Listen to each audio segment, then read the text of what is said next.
Bom dia, pessoal. Bom dia, boa tarde, boa noite. Não sei que horas vocês estão me assistindo, mas sejam todos bem-vindos ao meu canal, as dicas da Sula, do TJSP, que é onde eu trabalho. Hoje eu venho trazer novidades na matéria de inventário, que são dúvidas que sempre aparecem nos processos e estou aqui para dar uma ajudinha para vocês, tá? Em primeiro lugar, é bom deixar claro que nós estamos com uma atualização do Código Civil, né, a PL 04 de 2005, que está ainda tramitando no Senado, né? E obviamente, quando essa atualização sair, passar a vigorar, muita coisa do que eu estou dizendo aqui pode ser que mude, tá? Mas vamos falar pelo que nós temos hoje, né? O que temos para hoje. Então, o que temos para hoje? Temos que sempre pensar na lei vigente, no caso do inventário, tá? Na época da abertura da sucessão. Então, se o falecimento ocorreu no código, né, durante o Código Civil de 2002, maravilha, a gente vai seguir a regra do Código Civil de 2002. Porém, nós temos bastante inventários tramitando com falecimentos anteriores ao código de 2002. Então, sempre lembrar de dar uma checada no código anterior para saber se o que você está colocando na partilha é o vigente à época, tá? Um dos tópicos, assim, que aparece demais nos processos, né? E não é, assim, uma coisa simples de se perceber. Então, eu trago aqui como dica para vocês terem em mente que é uma coisa que pode ser simples, desde que vocês raciocinem e pensem direitinho na situação. Que é o caso da concorrência da viúva no regime de comunhão parcial de bens. Porque o que acontece? O artigo 1829, inciso 1 do Código Civil, ele fala que a viúva ela concorre com os demais herdeiros legítimos em relação aos bens particulares do falecido. Então, tem que ver se o falecido deixou bens particulares, que não são aqueles adquiridos onerosamente durante a comunhão, né, deles, o casamento ou a união estável. Então, se foi adquirido antes ou foi recebido em herança ou doação, são particulares, né? Então, ela não é meeira nesse caso. Já os artigos 1662, 1725 e 1832 do Código Civil também esclarece que a viúva é meeira apenas dos bens comuns. Quais são os bens comuns? Adquiridos onerosamente durante a união, que pode ser casamento ou união estável, tá? O 1832 em específico, o artigo, né, 1832 em específico, ele coloca assim que em concorrência com os descendentes, caberá ao cônjuge o quinhão igual ao dos que sucederam por cabeça, não podendo sua cota ser inferior à quarta parte da herança, se os herdeiros legítimos forem ascendentes. Então, o que a gente extrai de tudo isso? Vamos imaginar que o falecido possuía bens particulares, que são esses adquiridos antes do casamento ou recebidos por herança ou doação. Esses bens vão ser partilhados. Por exemplo, se o falecido tiver a esposa e 2 filhos, só um exemplo para ficar uma coisa fácil. Esses bens particulares vão ser divididos entre a viúva e os herdeiros. Então, se a viúva e 2 filhos, vai ser 1/3 para cada um, porque ela concorre em igualdade, tá? Dos bens particulares. Isso não quer dizer que ela não seja meeira dos bens comuns, tá? Não esqueçam disso. Nós estamos falando só dos particulares nesse momento. Então, viúva e 2 filhos, 1/3 para cada um, divide por 3. Tranquilo, regrinha fácil, sem precisar de nenhum cálculo. Porém, o falecido não deixou filhos, deixou a viúva e os pais dele, que são os ascendentes dele. Aí o que acontece? Ela vai concorrer com esses 2 genitores, certo? Também 1/3 para cada um, como se fosse os descendentes. Porém, se o falecido tiver apenas um dos genitores, fica 50% para cada um. Também é uma regra simples, né? Uma coisa natural. São 2 herdeiros, divide por 2, porque ela não está como meeira, ela está como herdeira. Ela concorre na qualificação de herdeira, tá? Agora, imagine que esse falecido não deixou pai e mãe, mas ele deixou avós, tanto por parte de mãe quanto por parte de pai. Então, ele tem 4 ascendentes de maior grau, né? O que vai acontecer? Não vai poder dividir por 5, porque lá o 1832 fala que ela não pode receber cota inferior à quarta parte. Então, ela não poderia receber 1/5 da herança, certo? Então, o que vai acontecer nesse caso? A viúva concorre com os 4 avós do falecido, né? A viúva vai ficar com metade dos bens, 50% é dela, e o outro 50% vai dividir entre os 4 ascendentes, 0,125 para cada avô do falecido. Parece estranho, mas é assim que a regra funciona hoje em dia, tá? Tem essa proteção para a viúva para que ela não receba cota inferior a 1/4 dos bens, tá? Então, a gente sempre tem que tentar imaginar quantos são os herdeiros e olhar direitinho na lei para ver qual é o tipo de partilha que vai caber nesse momento. Lembrando que a viúva aqui, ela não é meeira, ela é herdeira, tá?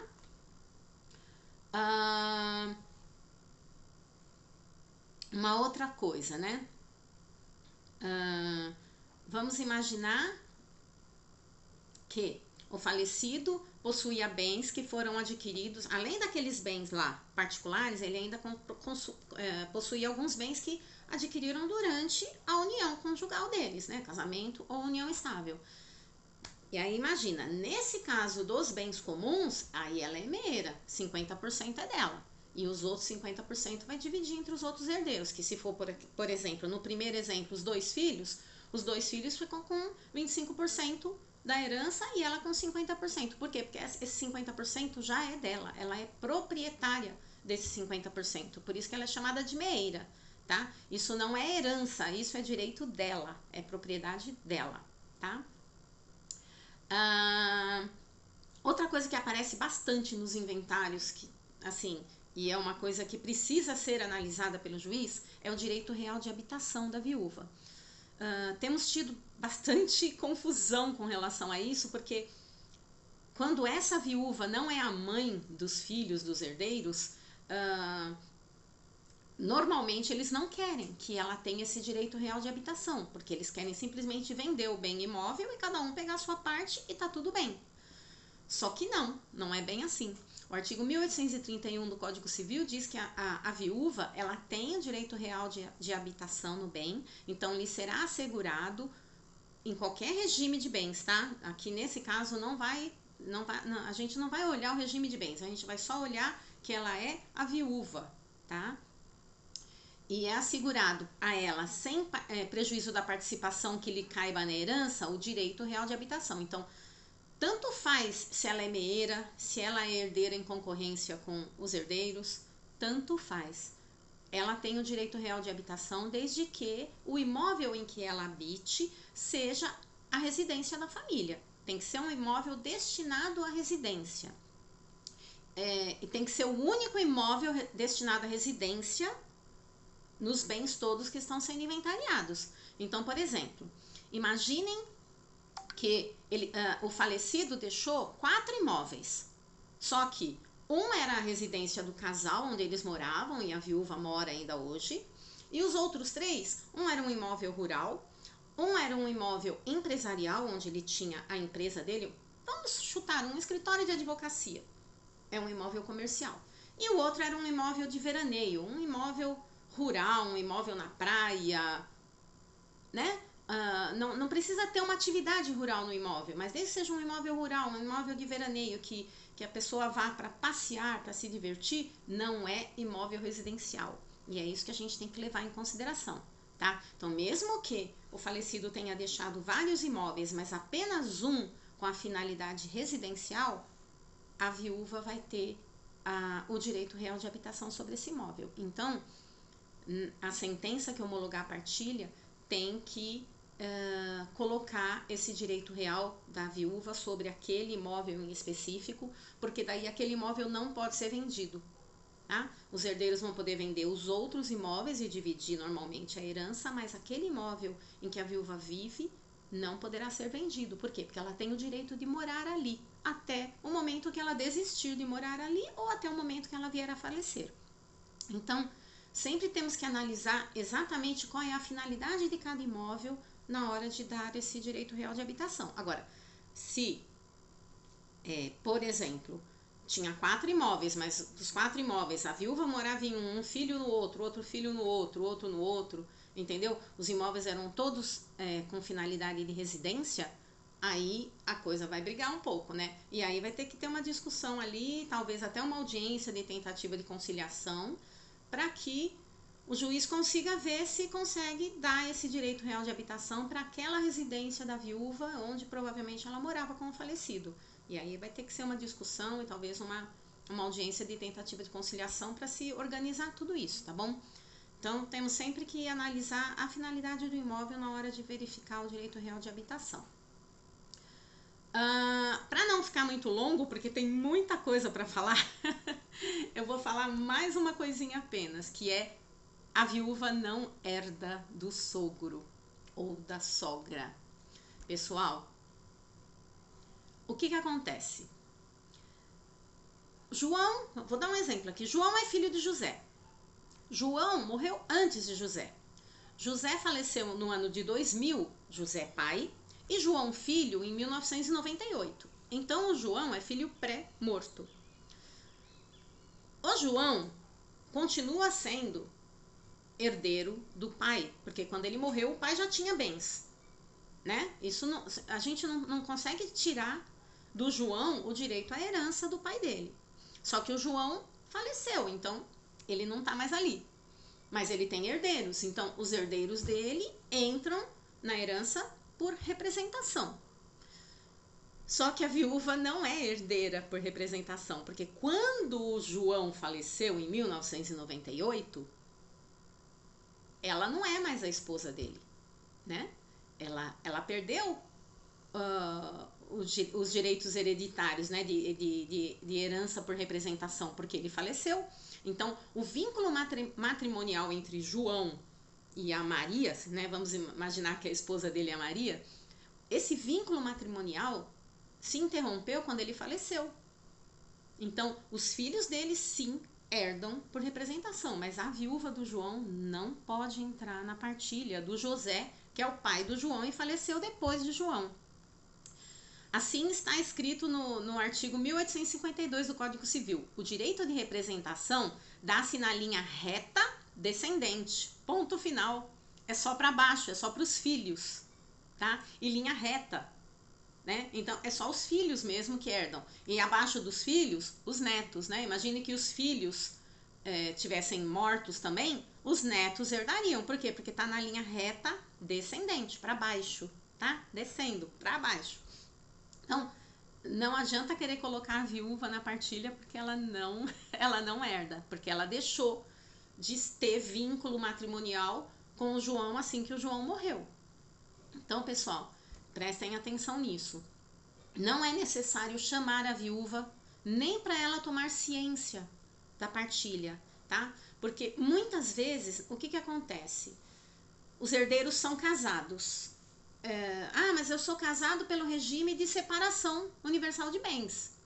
Minha esposa não vai herdar nada, então ela não precisa participar do inventário do meu pai. Precisa sim. Ela precisa ter ciência de que o marido dela, ou o cônjuge dela, ou o convivente dela, vai receber uma herança, entendeu? E que essa herança vai fazer parte do patrimônio dele. Naquele momento ela não herda nada, mas vai se saber se eles fizeram um pacto antinupcial, né? Dizendo que alguma coisa que entrasse no patrimônio depois da união, né? Durante a união, dependendo do tipo que foi adquirido, né? Se foi doado, se foi recebido em herança ou se foi até comprado, se tiver algo no pacto antinupcial que diga que ela tem direito a essa partilha futuramente, ela vai ter direito. Então é sempre bom que a cônjuge, a esposa, a convivente venha aos autos a termos de conhecimento. Ela não é herdeira, ela não participa da herança, né? Regime de comunhão, separação universal de bens, ela não vai receber nada, mas ela tem que tomar ciência que o marido dela está recebendo esses bens, porque a gente tem que analisar futuramente se ela vai receber uma cota parte desses bens ou não, num eventual divórcio, numa separação, ou se ele vier a falecer futuramente, né? Imagina que ele venha a falecer, ela passa a concorrer com os herdeiros nesses bens, porque lembra, independente do regime de bens, ela é concorrente. Não, minto.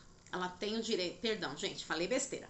Independente do regime de bens, ela pode ter o direito real de habitação sobre esse bem que o João recebeu, né? E mesmo sendo na separação de bens, ela não faz parte daquela partilha. Mas, opa, eu tenho o direito, por exemplo, de morar nesse bem se depois da partilha do pai, né? O João e a Maria foram morar na casa do pai, vamos dizer assim, né? Do pai falecido.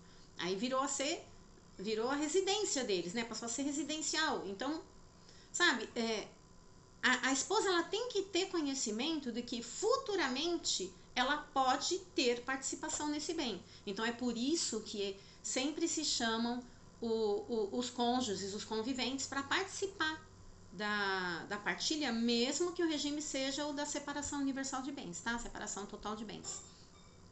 A gente não sabe o futuro, então é bom que ela tenha conhecimento, e é por isso que ela participa, mas não como herdeira, ela não faz parte da partilha, ela só tá ali a título de conhecimento. Então ela foi lá, foi citada, se for o caso, ou se não foi citada, ela entra com procuração, traz seus documentos e tá ali quietinha, só assistindo, tá bom? O que mais que eu preciso falar? Eu acho que por hoje é só, pessoal, porque na segunda parte eu vou começar a falar do ITCMD, do ITBI, né? E algumas outras confusões que acontecem no inventário a título de tributo. Então vamos deixar para a segunda parte, que senão esse vídeo vai ficar muito longo, muito chato e vocês vão ficar cansados. Eu espero que vocês tenham gostado de mais essa dica da Sula. Fico muito feliz de trazer conteúdo para vocês, espero que vocês tenham gostado. Comentem aí, deixem seus comentários, eu adoro todos eles, eu respondo sempre que possível, mas eu não deixo de responder ninguém. Façam suas perguntas, porque pode ser que tenha ficado ainda alguma dúvida aí, e não deixem de dar o joinha e se inscrever no canal para a gente conseguir chegar, alcançar mais pessoas, que esse é o meu intuito, ajudar vocês. Beijo!